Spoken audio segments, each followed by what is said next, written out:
एक योगी की आत्मकथा में आपका स्वागत है। आप सभी को मेरा नमस्कार। आज है अध्याय 40। थेरिस न्यूमैन ईसा के पवित्र घावों के चिन्हों वाली कैथोलिक संत। भारत वापस आओ। मैंने धैर्यपूर्वक तुम्हारा इंतजार 15 वर्षों से किया है। शीघ्र ही मैं इस शरीर से निकलकर अनंत धाम को चला जाऊंगा। योगानंद आओ। जब मैं माउंट वॉशिंगटन मुख्यालय में ध्यान में बैठा हुआ था, तब मेरे अंतर्मन के कानों में श्री युक्तेश्वर जी की आवाज़ सुनाई पड़ी। पलक झपकते ही 10,000 मील की दूरी तय करता उनका संदेश मेरे अंदर प्रकाश की चमक की तरह घुसा। 15 वर्ष। हाँ, मुझे एहसास हुआ कि अब वर्ष 1935 का साल है। मैंने अपने गुरु की शिक्षा को अमेरिका में फैलाते हुए 15 वर्ष बिता दिए थे। अब वे मुझे बुला रहे हैं। उस दोपहर मैंने अपना अनुभव आने वाले शिष्य को बताया। उसकी क्रिया योग द्वारा आध्यात्मिक प्रगति इतनी अद्भुत थी कि मैं अक्सर संत कहकर बुलाता। उसको देखकर मुझे बाबा जी की भविष्यवाणी याद आती कि अमेरिका में भी ऐसे पुरुष और स्त्रियां उत्पन्न करेगा जिनको प्राचीन योगिक मार्ग द्वारा आत्म साक्षात्कार हो चुका है। मेरे शिष्य और कुछ अन्य ने मेरी यात्रा के लिए उदारता से धन दान देने पर जोर दिया। इस प्रकार वित्तीय समस्या का हल हो गया और मैंने जाने की व्यवस्था यूरोप होते हुए भारत जाने की बनाई। माउंट वॉशिंगटन के कुछ हफ्ते तैयारी में बीत गए। मार्च 1935 में मैंने कैलिफोर्निया राज्य के नियमानुसार सेल्फ रियलाइजेशन फेलोशिप को एक अलाभकारी संस्था के रूप में पंजीकृत किया। इसी संस्था में सभी सामाजिक दान द्वार के साथ ही मेरे द्वारा अर्जित धन, चाहे वह किताबें, लिखित कोर्स, क्लास ट्यूशन या किसी अन्य माध्यम से अर्जित किया गया हो, वह सब यहीं जमा होता है। मैं वापस आऊँगा, मैंने अपने छात्रों से कहा। मैं अमेरिका को कभी नहीं भूलूंगा। मेरे प्यारे मित्रों ने मुझे लॉस एंजल्स में फूलों का गुलदस्ता दिया। मैं उन्हें देर तक देखता रहा और कृतज्ञता से मैंने मन ही मन सोचा कि हे ईश्वर, जो आपको एकमात्र दाता के रूप में याद करता है, उसे कभी भी मानवों के बीच मित्रों की कमी महसूस नहीं होगी। मैं जून 1935 के दिन न्यूयॉर्क से यूरोपा नाम के जहाज से निकला। मेरे साथ 2 छात्र थे, एक मेरा सचिव सीनियर रिचर्ड राइट और एक बुजुर्ग महिला मिस एटी ब्लेट्स जो सिंसानिटी शहर से थी। हमने समुद्र की शांति का आनंद लिया, जो पिछले हफ्तों की हड़बड़ी वाले सप्ताहों से एकदम विपरीत था। हमारी खुशी का समय बहुत ही थोड़ा था। आधुनिक जहाज़ों की तेज गति एक अफसोसजनक पहलू है। अन्य उत्सुक पर्यटकों की तरह हम लंदन की बड़ी बड़ी प्राचीन सड़कों पर चले। अगले दिन मुझे कैक्सटन हॉल में व्याख्यान देने का आमंत्रण मिला। वहाँ पर मेरा लोगों से परिचय सर फ्रांसिसी की यंग हस्बैंड से कराया। हमने स्कॉटलैंड में सर हैरी लीडर की स्टेट में उनके अतिथि के रूप में पूरा दिन आनंद से बिताया। शीघ्र ही हमने इंग्लिश चैनल पार करके यूरोप महाद्वीप पहुँचे, क्योंकि मैं बवेरिया की विशेष तीर्थ यात्रा करना चाहता था। यही मेरा इकलौता मौका होगा यहाँ आने का। मुझे ऐसा प्रतीत हुआ जैसे मुझे महान कैथोलिक संत कानेरा स्यूथ की थेरेसी न्यूमन से मिलना चाहिए। कुछ वर्ष पहले मैंने एक लेख में निम्न सूचनाएं देखी थी। पहली ये कि थेरिस का जन्म 1898 में हुआ था और एक दुर्घटना में वह अंधी और उनके शरीर को लकवा हो गया था। दूसरी, वर्ष 1923 में उन्होंने संत टेरेसा, जिन्हें लिटिल फ्लावर के नाम से पुकारा जाता, उनकी प्रार्थना करके चमत्कारिक रूप से अपनी दृष्टि पुनः प्राप्त की और उनका लकवा भी तुरंत ठीक हो गया। तीसरी है कि वर्ष 1923 के बाद से थेरिस ने पूरी तरह से खाना और पीना त्याग दिया। केवल वह एक छोटा सा वेफर, जो चर्च का पवित्र प्रसाद होता था, उसे खाती थी। चौथा, कुछ पवित्र घाव जो ईसा मसीह को सूली पर चढ़ाते वक्त उनके माथे, छाती, हाथ और पैरों में दिए गए थे, वही निशान वर्ष 1926 में उनके शरीर पर उभर आए। हर हफ्ते हर शुक्रवार को वह उन्हीं यातनाओं और पीड़ाओं से गुजरती जिन्हें ईसा मसीह ने भोगा था।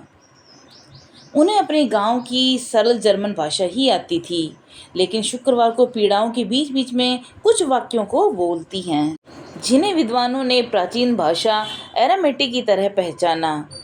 कभी कभी दिव्य दर्शन के दौरान वह हिंदू या यूनानी भाषा बोलती हैं। चर्च की अनुमति से थेरिस को कई बार गहन वैज्ञानिक निरीक्षण में रखा था और डॉक्टर फ्रिट्ज गर्लिग एक प्रोटेस्टेंट जर्मन पत्रिका के संस्थापक थे। वे कॉनेरोस्ट्रूथ गए थे। वे इस कैथोलिक पाखंडी का भंडाफोड़ करने गए थे, लेकिन उन्होंने पूरी भक्ति भाव से उनका जीवन चरित्र लिख डाला। हमेशा की तरह, चाहे वह पूर्व हो या मैं हमेशा संतों से मिलने को इच्छुक रहता हूँ।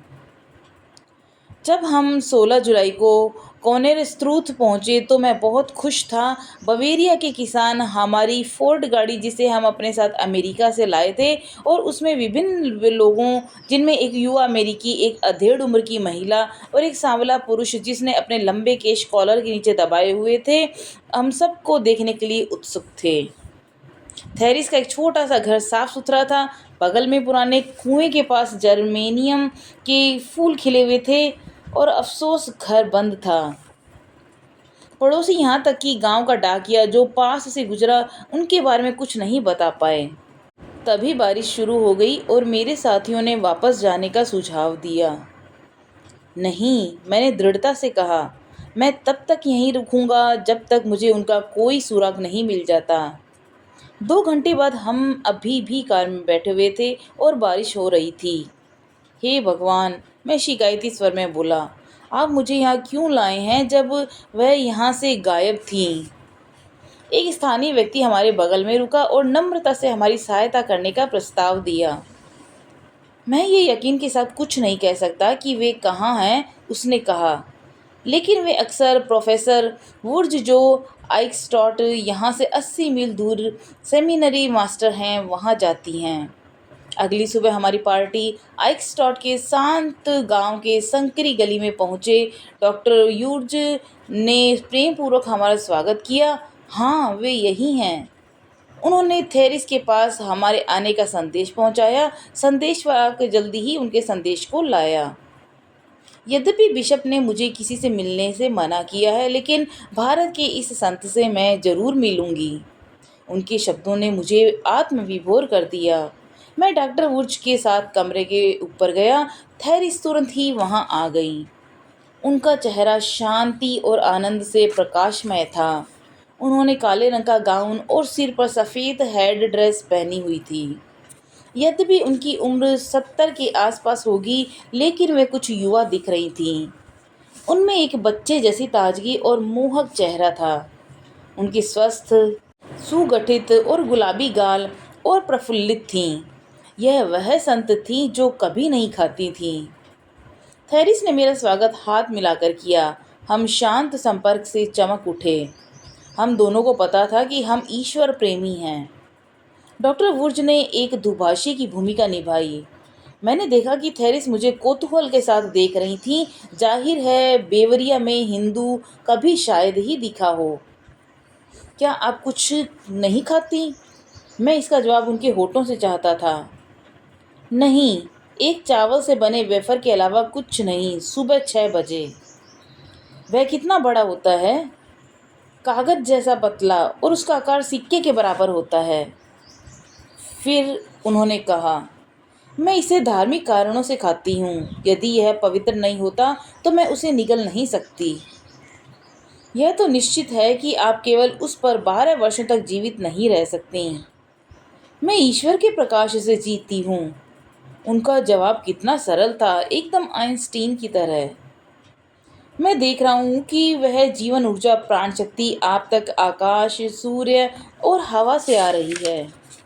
उनके चेहरे पर मुस्कान आ गई। मुझे ये जानकर खुशी हुई कि आपको पता है मैं कैसे जीवित हूँ। आपका पवित्र जीवन ईसा मसीह के सत्य वचन की दैनिक अभिव्यक्ति है। मनुष्य केवल रोटी से जीवित नहीं रहेगा, बल्कि ईश्वर के मुख से निकलने वाले प्रत्येक शब्द से जीवित रहेगा। वह मेरे इस स्पष्टीकरण से प्रसन्न थीं। हाँ, ऐसा ही है। मेरा धरती पर रहने का कारण यही है, केवल यह साबित करने के लिए मनुष्य ईश्वर के अदृश्य प्रकाश से जीवित रह सकता है, केवल खाने से नहीं। क्या आप दूसरों को सिखा सकती हैं कि बिना खाए कैसे जा सकता है? वह थोड़ा भौचक्की हुई, जैसे उन्हें यह सुनकर धक्का लगा। नहीं, ऐसा नहीं कर सकती। ईश्वर ईश्वर ऐसा नहीं चाहते। मेरी नज़र उनके मजबूत मगर सुंदर हाथों पर पड़ी। थेरिस ने मुझे एक छोटा सा ताज़ा ठीक हुआ अर्धचंद्राकार घाव अपने हाथों के बीच में दिखाया। हाथ की दूसरी तरफ भी घाव था। दोनों हाथ घावों के में आर पार थे। उन्हें देखकर मेरे मन में स्पष्ट चौकोर लोहे की कीलें, जिनके आगे आधा चांद की आकृति होती है, की तस्वीरें आ गई। उसे पूर्व में अभी भी देखा जाता है, लेकिन पश्चिम में मुझे याद नहीं कि मैंने कभी उसे देखा हो। संत ने मुझे अपने साप्ताहिक आने वाले अनुभवों के बारे में बताया। एक असहाय दर्शक की तरह मैं गुरुवार की रात से शुक्रवार की दोपहर 1 बजे तक ईसा मसीह के घाव खुले और रक्त बहते हुए देखती हूँ। थेरिस का वजन 121 पाउंड है। उस अवस्था के बाद उस पाउंड वजन कम हो जाता है 10 पाउंड वजन कम हो जाता है। इस दिन वह सहानुभूतिपूर्ण प्रेम में वह तीव्र वेदना से गुजरती हैं। फिर भी थेरिस अपने ईश्वर के इस दृश्य के लिए उस दिन के लिए उत्साहित रहती हैं।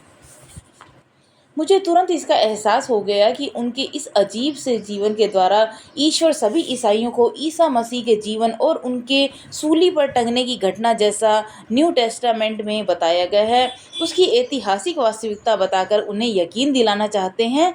इसलिए महान संत ईसा मसीह और उनके शिष्यों यानी भक्तों के बीच में अमर संबंध को दिखाने के लिए ऐसा नाटकीय प्रदर्शन करते हैं। प्रोफेसर वुर्ज ने भी कुछ अनुभव संत के साथ साझा किए। हम में से कई, जिनमें थेरिस भी शामिल है, अक्सर पूरी जर्मनी कई दिनों के लिए भ्रमण पर निकल जाते हैं। उन्होंने बताया कि कितना अजीबोगरीब नज़ारा होता है। हम दिन में 3 बार भर पेट खाना खाते हैं और थेरिस कुछ नहीं खाती। वह गुलाब की तरह ताज़ा रहती है और जितना हम अपनी यात्रा पर थक जाते हैं, उसका इस पर कोई असर नहीं पड़ता। जब हमें भूख लगती है तब हम इधर उधर खाने के लिए ढूंढते रहते हैं, तब वह हंसती है। प्रोफेसर ने अत्यंत रोचक शारीरिक अवस्था भी बताई, क्योंकि थेरिस कुछ नहीं खाती। उनका पेट सिकुड़ गया है। वह मल त्याग को भी नहीं जाती, लेकिन उसकी पसीने की ग्रंथियां काम करती हैं, इसलिए उसकी त्वचा हमेशा कोमल और दृढ़ रहती हैं। विदा लेते समय मैंने थेरिस को उसके अनुभव के समय उपस्थित रहने की इच्छा जाहिर की। हाँ ठीक है, अगले शुक्रवार को नेस्त्रोत आ जाइए, उन्होंने सौम्यता से कहा। बिशप आपको अनुमति दे देंगे। मुझे खुशी है कि आप मुझे आइक्सटॉट में मिले। थेरिस ने हल्के से कई बार हाथ मिलाया और फिर हमारी मंडली के साथ गेट तक गईं।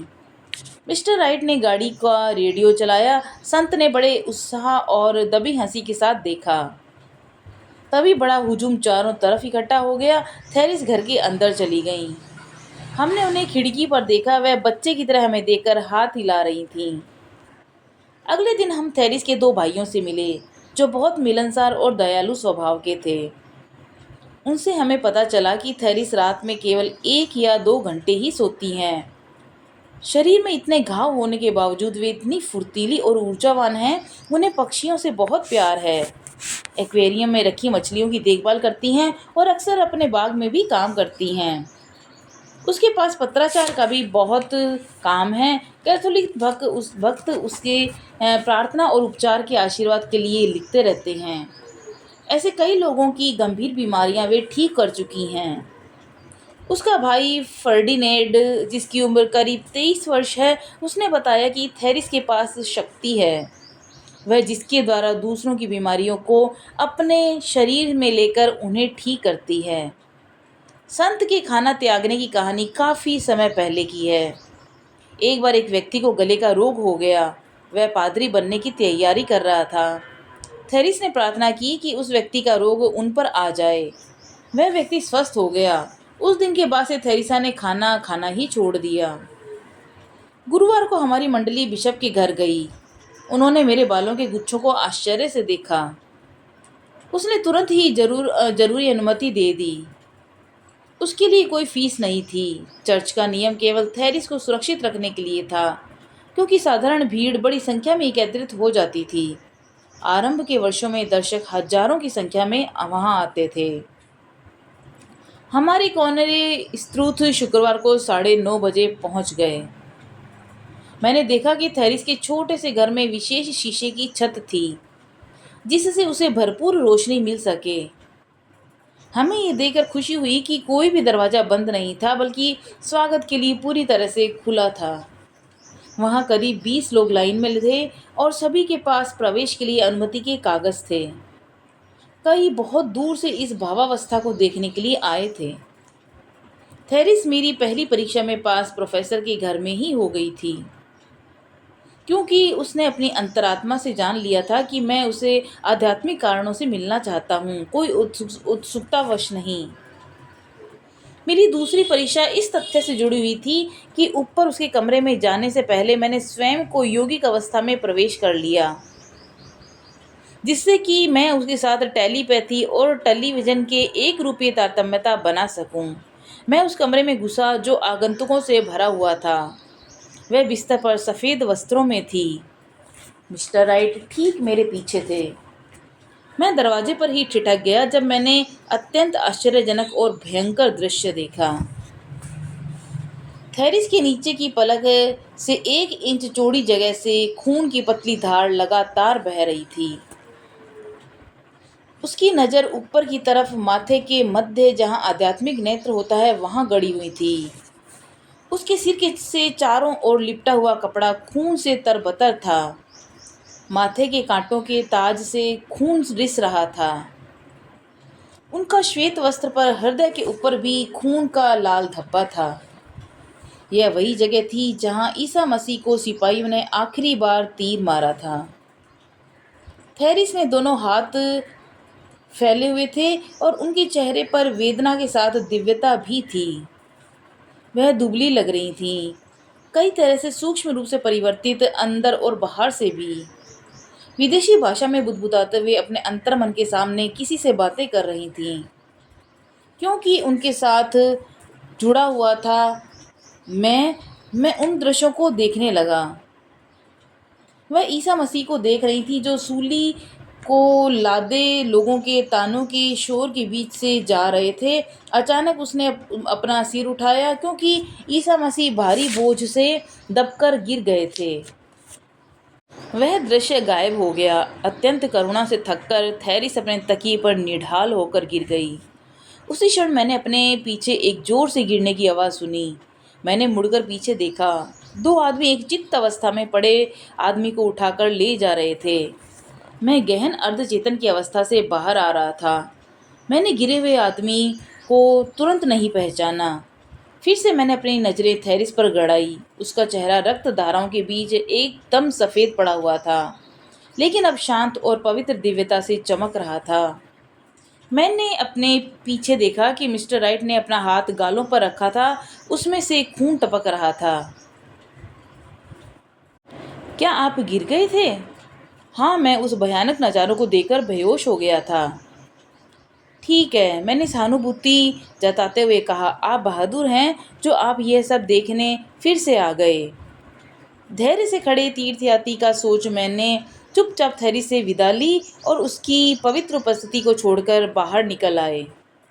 अगले दिन हमारा ग्रुप दक्षिण की ओर गया। सौभाग्यवश हम ट्रेन पर निर्भर नहीं थे। गाँवों में जहाँ चाहे अपनी गाड़ी रोक सकते थे।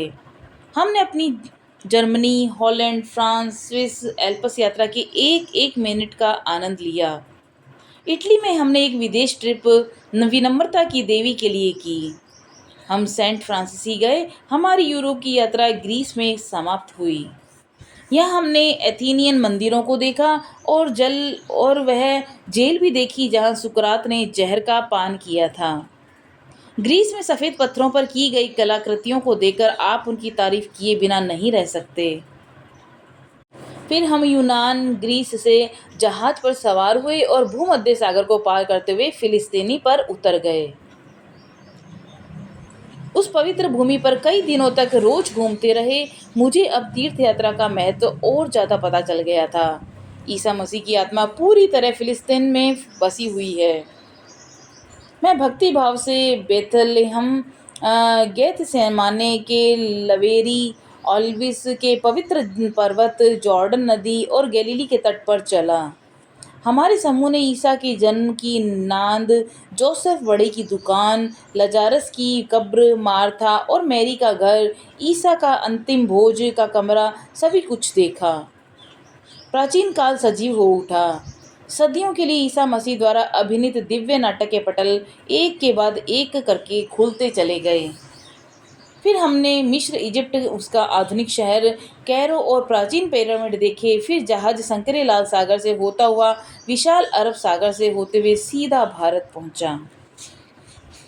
तो ये था आज का बहुत ही अद्भुत और बहुत ही रोमांचक अनुभव वाला अध्याय, जहाँ पर स्वामी परमहंस योगानंद जी की जो भेंट हुई ईसा मसीह के पवित्र घावों के चिन्हों वाली कैथोलिक संत से। कल हम जानेंगे अगला अध्याय, जिसका शीर्षक है मेरी भारत वापसी। तब तक के लिए नमस्कार।